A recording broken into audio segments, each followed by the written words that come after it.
Hi folks, we're here at the FOCUS Springfield tent at Sheriff Cocchi's 2019 picnic, and I'm with the mayor of Holyoke, Alex Morse, who is now a candidate for the 1st Congressional District running against Congressman Neal. Thank you very much for coming by. Yeah, of course. Thanks, Mike, for having me. So, you've been campaigning since you made your announcement recently. What are you hearing when you're talking to people about the issues? What are they concerned about? Yeah, no, it's been a great first month so far.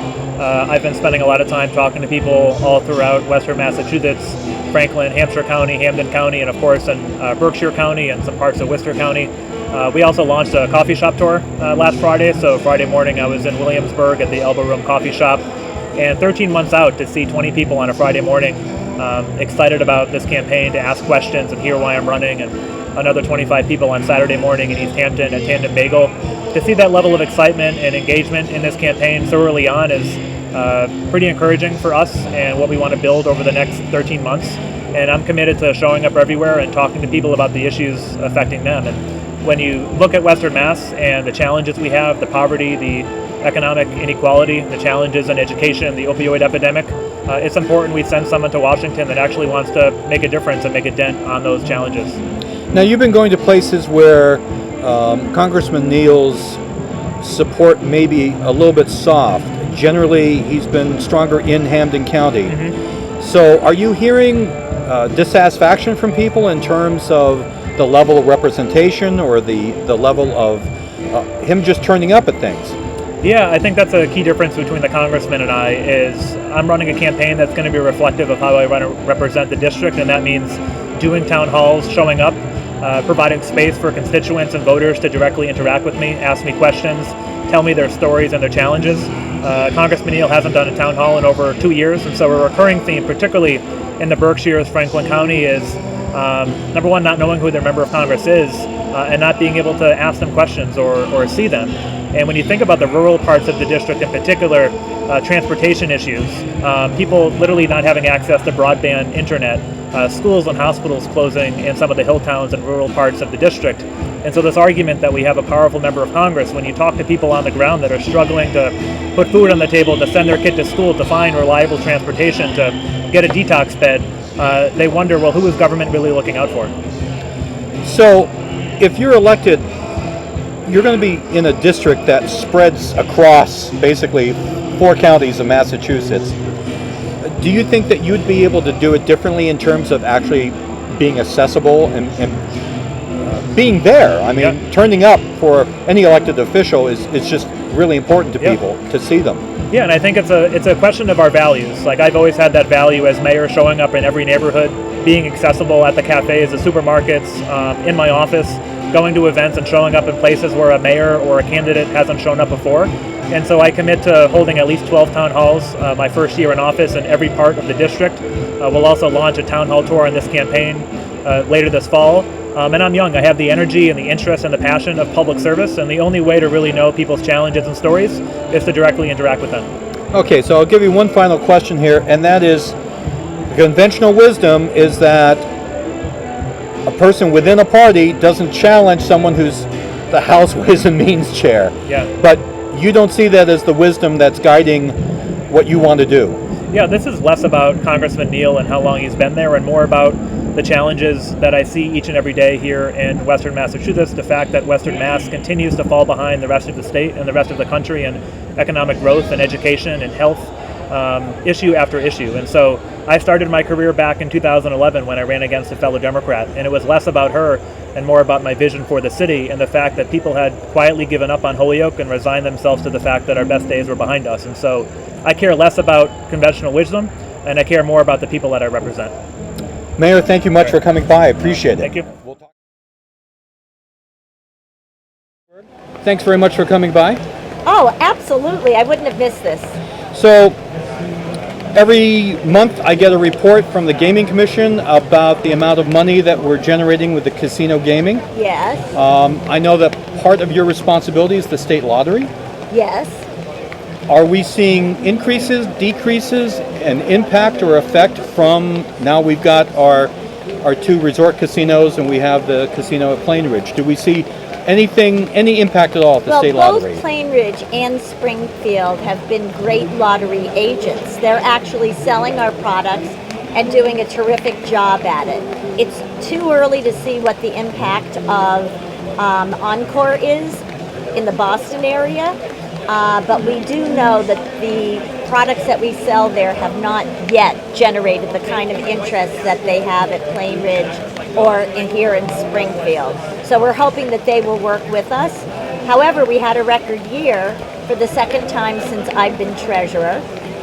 We returned over $1 billion back to every community in the state because we've done a lot of things modernizing the lottery and making sure that we continue to get unrestricted local aid to every single community throughout our entire state. So it's interesting then, because is Massachusetts still like the leader in the nation when it comes to state lottery systems? Well, we are the only system that I know of that the profits go directly as unrestricted money to every city and town in the Commonwealth. People are surprised to hear that, but you know, back in the 1970s, when Proposition 2.5 was passed, right, that was the deal with the local communities. That if we established a lottery, which under Bob Crane we did, it would go to the cities and towns, meaning the people in the cities and towns. So we're always concerned about revenues and whether or not our revenues are up or down. How are we doing right now? Oh, our revenues in the state are very strong. We exceeded our expectations this year, and that actually allowed us to put more money into the rainy day fund. How appropriate that I'm sitting here in the rain. I'm sure you're going to use that with other people here as you walk around the sheriff's Actually, picnic. that just came out of my mind, So we're doing good then, or we're doing pretty well. We're doing well. Despite the fact that, you know, we've got concerns like the price of health insurance and that type of thing that take up so much of our budget. We're managing we're managing the budget well. Of course, as the treasurer, I'm involved in so many aspects of all this that my concern is about the volatility in the stock market and a lot of the conversations about a potential recession. And so I operate cautiously and will continue to do so. I know with the stock market dropping so much as it did, I believe it was last week, right, people started using the R word, recession. Yes. Obviously you have a concern about that. Do you think that when people talk about that type of thing that it's helpful, like preventative, or do you think that it stampedes people into making decisions that maybe aren't the best decisions? Well, I have to first of all, everyone should always have a strategy that shows caution in their approaches. You should never assume that the market is going to continue to rise. You always have to hedge your possibilities, whether it's personally in terms of retirement savings or even just your regular budgeting to anything at the state level. However, I must say that the economists that I work with have felt that the growing stock market is not, there are no real economic fundamentals to support that the message and the reality are disconnected. And sadly, the kind of conversations that go on in Washington are not supporting the best approaches to how we should be looking at where the economy is. This has been the longest up time ever. And at some point, it's got to skip a beat. And sure. So you need to be prepared for that. All right. Good words. Good advice. Treasurer, thank you so much for dropping by. And thank you for having me again. Stay dry and enjoy the sheriff's picnic. I don't know if I'm going to stay dry, but I'll definitely enjoy myself. All right. Thank you so much. So I'm here with City Councilor Jesse Letterman from Springfield, who is running for re-election this election cycle. Jesse, how are we doing? Mike, I'm doing well. It's great to be here. Seems the rain is not keeping anybody away from the annual picnic, so it's a great opportunity to catch up with friends, neighbors, and supporters, and obviously to support our good friend Nick Cocchi.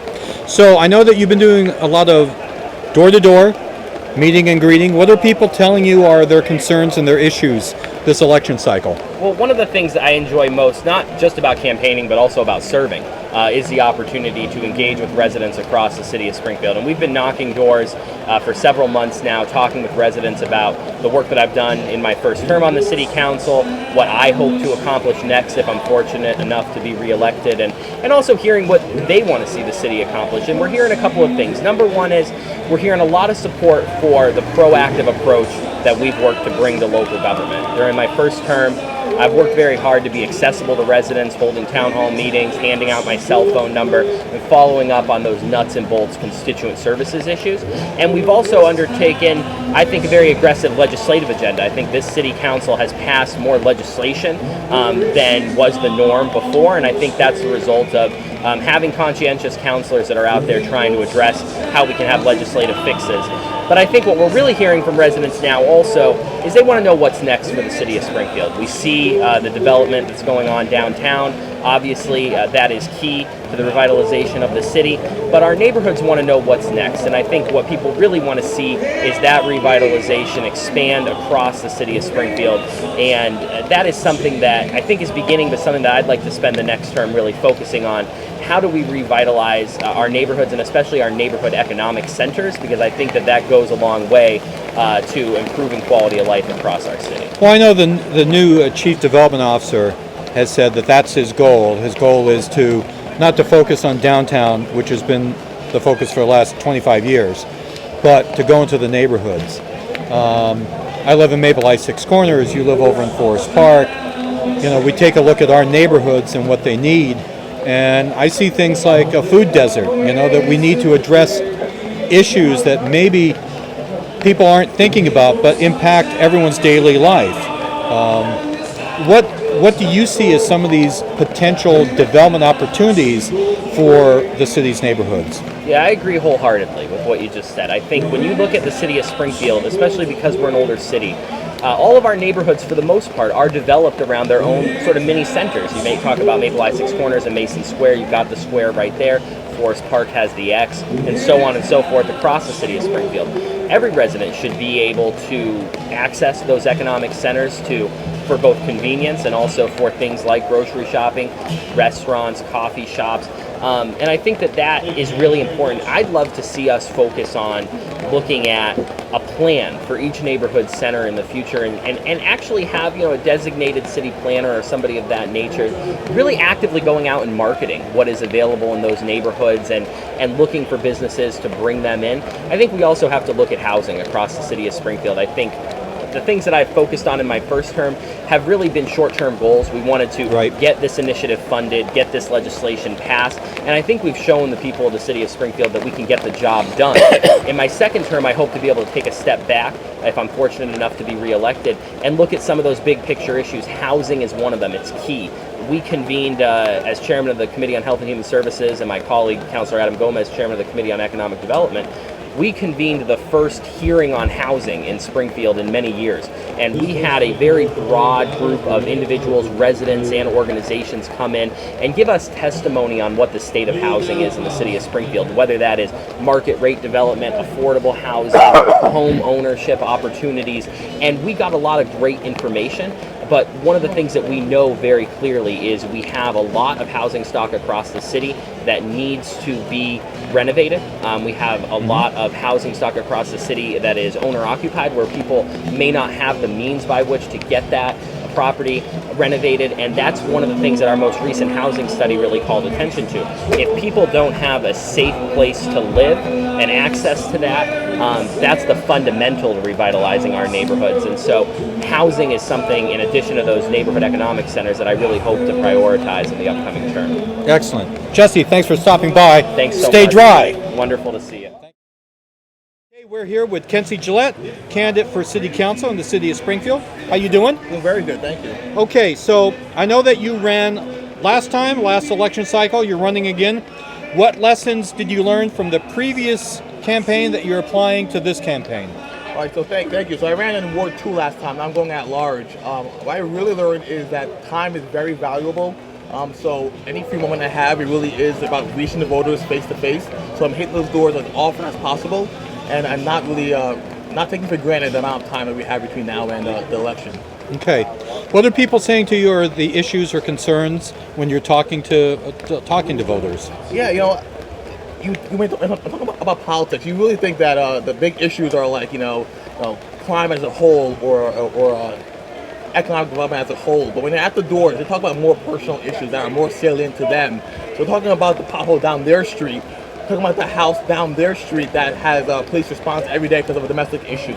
So they're much more concerned about how politics affects them day to day. And that's what they've been talking about. Their neighborhood, their street, their parks, if they're clean or not, how responsive the police are to their calls. So they very much are aware of how responsive our local government is to them, and they're concerned about that. Okay. It's a crowded field. What are the things that you feel that you're bringing to the conversation that perhaps other candidates are not? Absolutely. So, my professional background is in mental health. So I have a private practice here in Springfield, and I also work at a drug rehab program for women in recovery.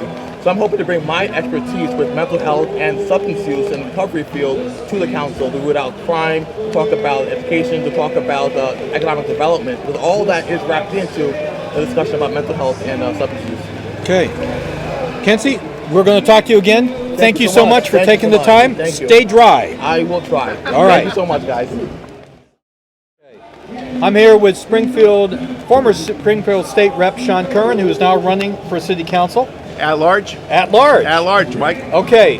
Sean, why do you want to do this again?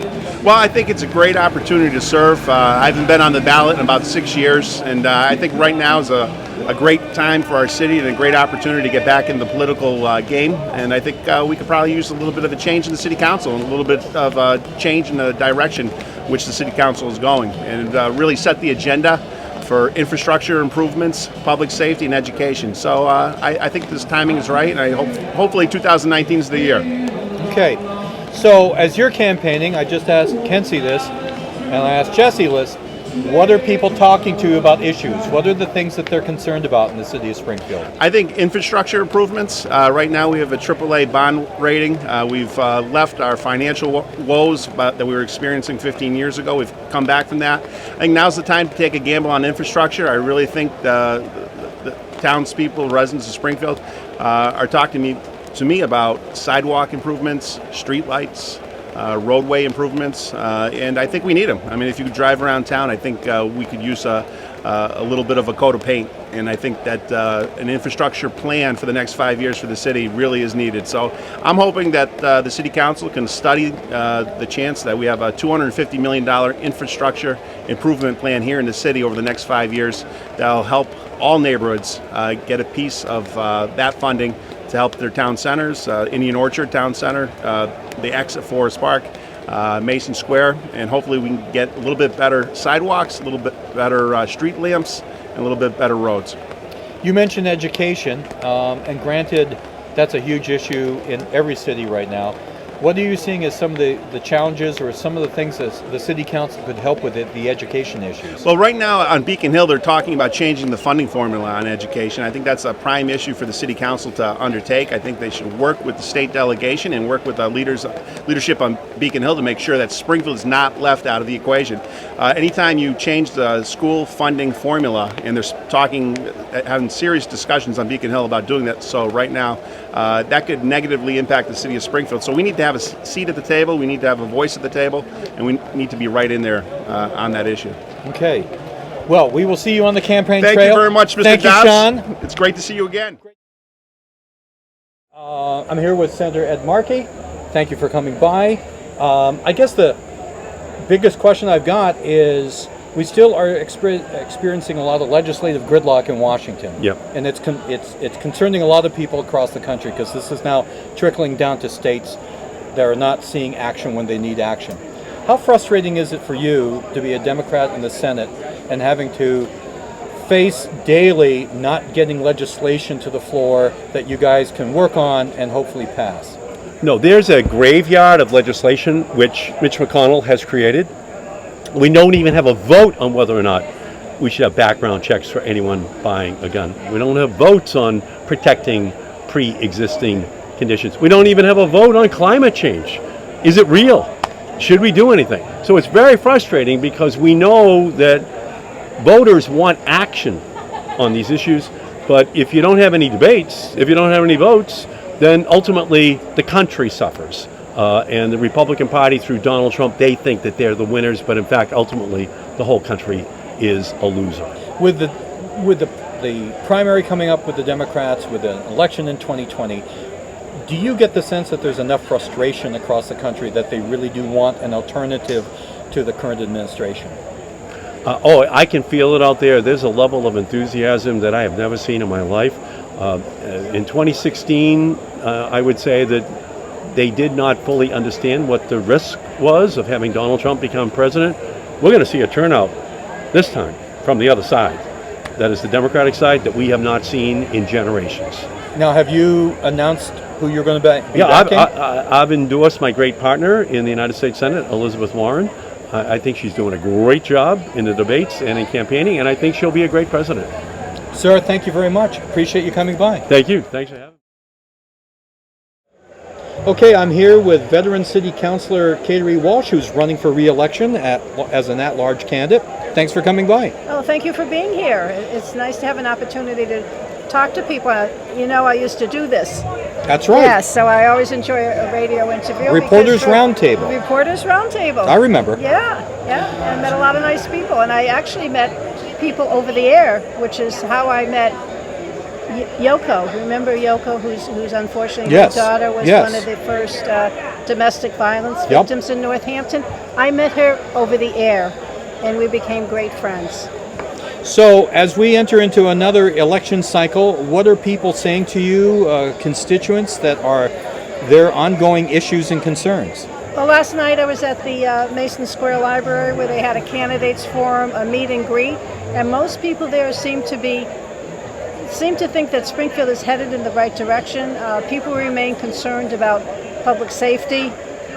There are always people worried about whether or not MGM is draining resources. There's a debate about how good is MGM for the city. I think it's great. I think they've kept a lot of their promises and hired a lot of people. But overall, I would say people are really happy with the schools. They're happy with the parks. I get very few complaints about code enforcement, so I think the city's going in the right direction. As a matter of fact, my campaign is going to be about focusing in on the good, because I think there's so many good things going on in the city of Springfield that and the council that I'm working with, as diverse as we are, we work together as a team, and I think in the atmosphere of toxic politics, we can all be very proud of the city council that they can work together on issues and respect each other's point of view and get along. Well, that's very important these days. Absolutely. Because we don't see that in Washington right now. I say that often. Washington could take a page out of Springfield's book. I know you're down there, Mike. You see a lot of the issues that we discuss. Some of them are divisive, some of them aren't, but the council always comes together.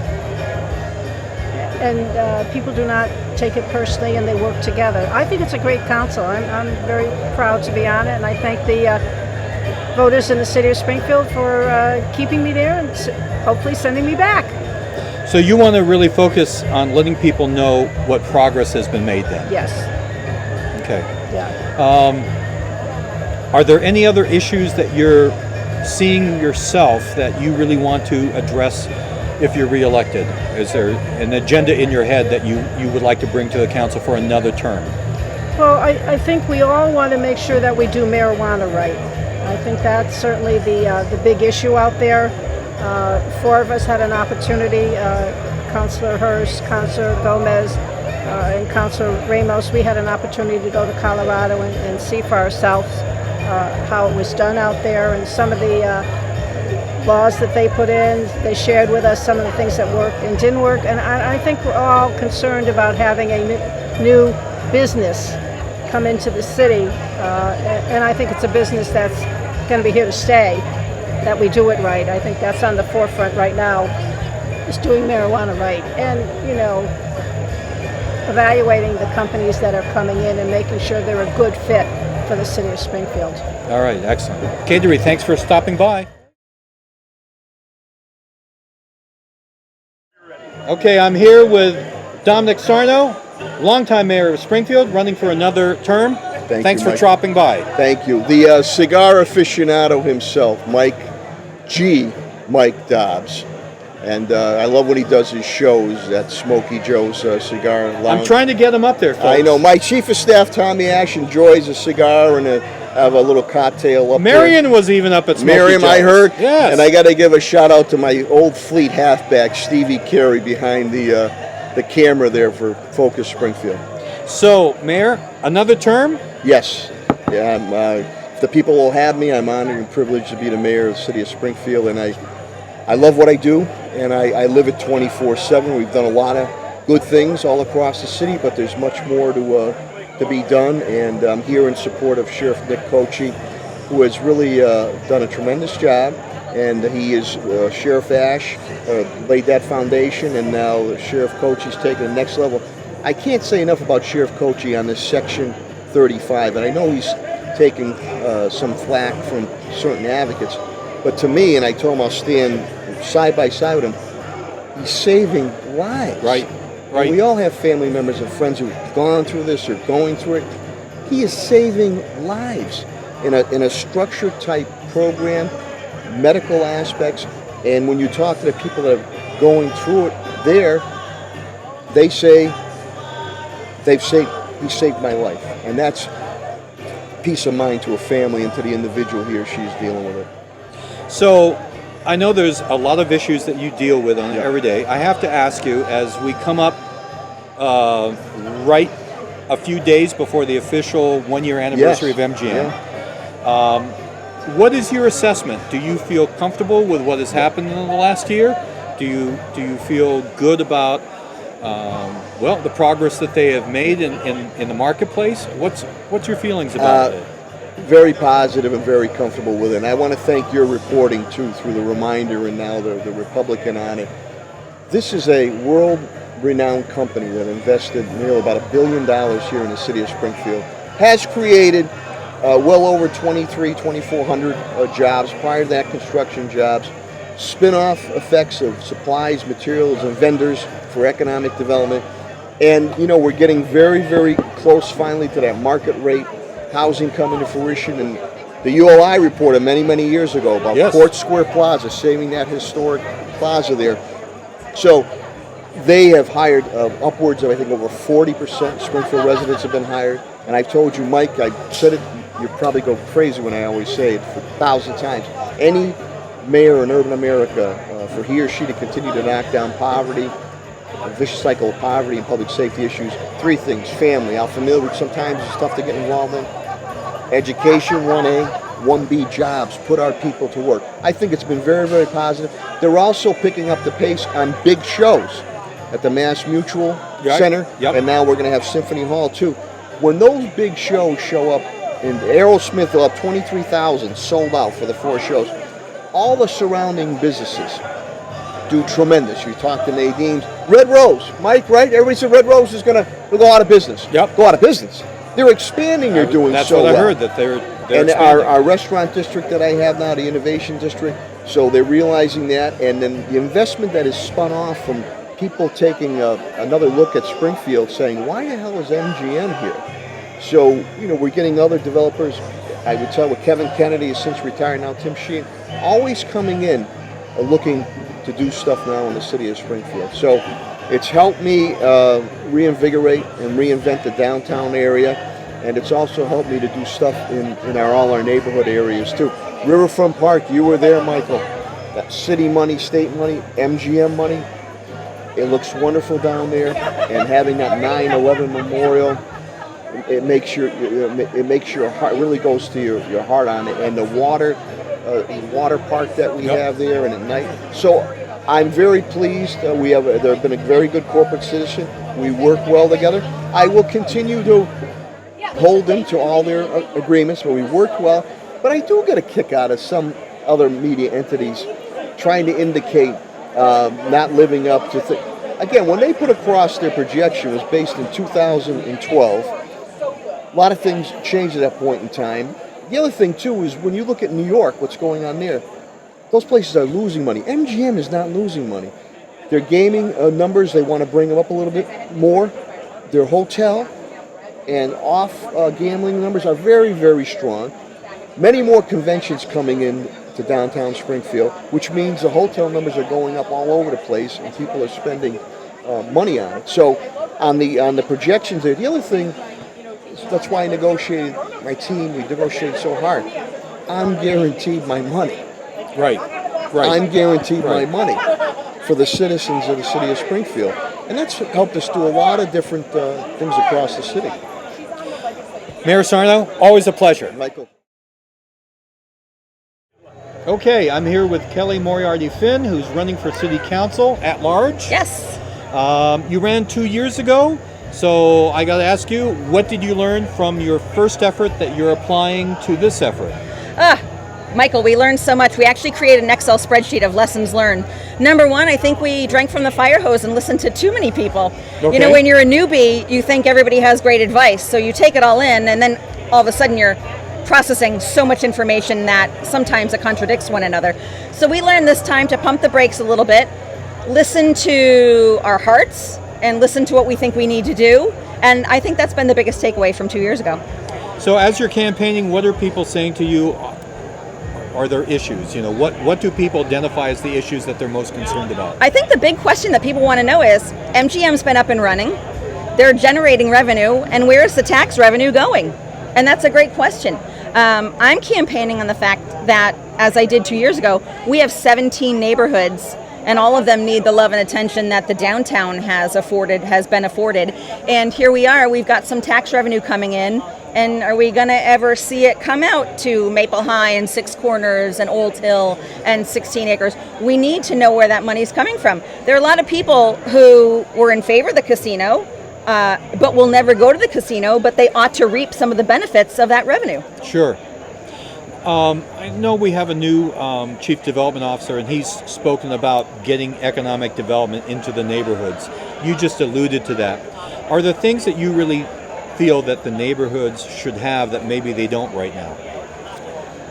Well, I'm big on economic development. I spoke about it 2 years ago. I wish Kevin all the best in his retirement. We do have a new economic development officer, and I wish him the best. He is a Springfield native. He's come back, and I'm happy for that we've got someone that's homegrown coming back into the city to champion the cause. I think every neighborhood needs to have small, medium, and large business wherever possible. I think as a city council, we need to work hard to incent people to come to Springfield and hang their shingle out and say, I'm putting up shop here in Springfield. We need to offer TIFs where appropriate, but where appropriate, and we need to not over incentivize people. There have been a few examples in recent past where I think that we've gone a little above and beyond creating economic incentives for people to come to the city, and we've not gotten much to show for it. But every neighborhood in the city should have small, medium, and large mom and pop shops. We have a lot of shovel-ready sites that are still available. About 3 years ago now, we had a third-party consulting company come in and actually do a survey, and we never did anything with it. I would really love to champion the cause of having a true marketing plan for the city that talks about our proximity to Bradley, the number of schools and universities that we have in the area, the number of shovel-ready sites that we still have, that we could go out and readily use when we're courting people to come to the city of Springfield. Right. When you have that in hand, it's here's your armor, here's what we've got to show. And I think that's important, and I would spearhead that again. Sounds good. We'll be talking to you soon. Thank you so much. Thank you, Michael. Thanks, everybody. Okay, I'm here with Janae McDonald, who's running for city council in the city of Springfield. How are we doing? I'm doing great. How are you? Okay, so I'm going to ask you the same question I asked Kelly Moriarty Finn and Kenzie Gillette. You ran 2 years ago. I did. What did you learn from that experience that you are applying to this experience? Well, one, I learned that, I'm in it for the long haul. And if I really want to see change, how dare I run, lose, and not come back? And so what I also noticed is that I needed to kind of focus my efforts a little bit more and up my communication and make sure that my constituents are aware of the real issues that I care about. I think something that I did in 2017 was people decided that they liked me a little bit, that I came off pleasant, but they didn't quite know where I stood on certain issues. And so that's something that I'm doing differently. And I'm also doing a lot more to actually start doing the work before I get elected, right? So when people are complaining about, their sidewalks or their trees need to be trimmed, I'm encouraging them to make those calls to 311. I'm doing the follow-up calls to 311. I'm working on getting those applications from DPW so that they can get on the wait list to have their sidewalks repaired. So I'm already doing the work. And I think that's a drastic difference from what I was doing running at large in 2017. And I also think that's the beauty of being able to run ward, is that I can really concentrate and focus those efforts and truly serve my constituents. Now, which ward are you running on? Ward 4. Ward 4, yes. Okay. A lot of people who've talked to us this afternoon have talked about what constituents are saying when they meet them door to door and that type of thing. What are people saying to you are their priorities? Right. People want to actually see the change in their neighborhood. People want to make sure that their property values are still high. People want to see the blighted property being removed. Ward 4 does have its fair share of homes. It has a historic district. It's a very beautiful place to live, and the residents really just want to make sure it stays that way. There are parks. We have a few parks in Ward 4 that people would like to see better developed. We have Hennessy Park that, the grass is cut and it's well maintained, but they would like to see more developments. Maybe a splash pad or a playground for young people so that we can see people engaged in using the park, not just when the community or public safety is hosting events there. Public safety is definitely always at the top. I think that's a citywide issue, but Ward 4. And so we have a great C3 unit. Ward 4 works, really well with them, but people would just like to see a bit more police presence out of their cruisers, maybe walking the beat and things like that. Okay. In terms of economic development, is there anything you'd like to see? Oh, definitely. So Ward 4 people know Mason Square, from what I've heard from my grandparents and my parents, it was once booming with businesses, micro businesses and small businesses. And that's something that's slowly starting to reoccur back in Ward 4, and we would love to see that happen. We have a couple empty plazas and storefronts that we need to work with, our city, make people aware of the grants that they have for brick and mortar businesses so that they can access those resources and either upgrade their current business or upgrade their sidewalk appearance or establish a new business. Excellent. Janae, thank you much for coming by. Thank you for having me. All right. Okay, we're here at the Sheriff's Picnic with John Kane. He is running as a Republican for the seat that's currently held by Congressman Neal. Thanks for coming by. Thank you for having me. Okay, so you're a newcomer to politics, that's my understanding, is that correct? That is correct. So what has motivated you at this particular time in your life to run for Congress? Well, I have a lot of business experience, military background, service academy graduate, and I just feel that there's a lot going on in politics, and now's a good time to try to make something change. There's a lot of turmoil, a lot of uncertainty. If there was ever a time to get into it, I think now is the time. Okay, so right now we're experiencing a lot of gridlock in Washington. We've got a Senate that's not doing anything. We have a House that is controlled by the Democrats. We have a Republican president. If you were elected and brought down there, what would your priorities be, and how would you work, or are you planning to work with Democrats, or what is your plan in terms of that kind of collaboration? I think my plan is to get in there and just get a dialogue started, and get people to push things forward, and not all the infighting and the political gains. Being non-political, I think I have an advantage where I'm not trying to advance a political agenda. I want to help the people of Massachusetts and ultimately the people of the United States in a whole. What issues are you identifying as issues that are very close to you and are priorities for you? I think right now, skilled labor is a huge issue. I own a construction company, and we are having a really hard time finding people to work for us that have skill, the drive, motivation to get up and go to work, and just the labor side of things has not been glorified like the college educations have. So I think skilled labor is a huge issue. We have a really bad mental health crisis, and opioids are, contributing to that more and more, and just keeping families healthy, trying to, from the beginning, make people healthy and not have to worry about them later on down the road, just continuing care when we can prevent it in the early stages of life. Okay. So you were in the military? I was a lieutenant in the Navy Reserve. Navy Reserve. Yep. And you got a construction company. So you're coming to this campaign with the perspective of being a small business owner and also perspective of having been serving the country then. Absolutely. So I've seen a lot of things. I've been all around the world. I've been on ships. I've sailed commercially. I've worked in the oil field in the Gulf of Mexico. I've seen how things operate. I've seen how, in my construction business, how government regulations can really put a damper on small business. And, things cost a lot of money regardless of how big your business is. And as a small business, I think it's hard to get ahead to follow all those regulations. So if you were in Washington, you would seek ways to help small business grow then? Absolutely. I think we need to give more power to the states to take care of our small businesses within those states, and kind of take some of that federal government out of it and let the states run how they should, and let the small businesses operate the way a small business was meant to run. Excellent. Well, it's a long way still to 2020, so I know that we'll be talking again, but I wanted to introduce you to our readers and to our viewers, and thank you for coming by. Absolutely. Thank you very much. Thank you. I appreciate it.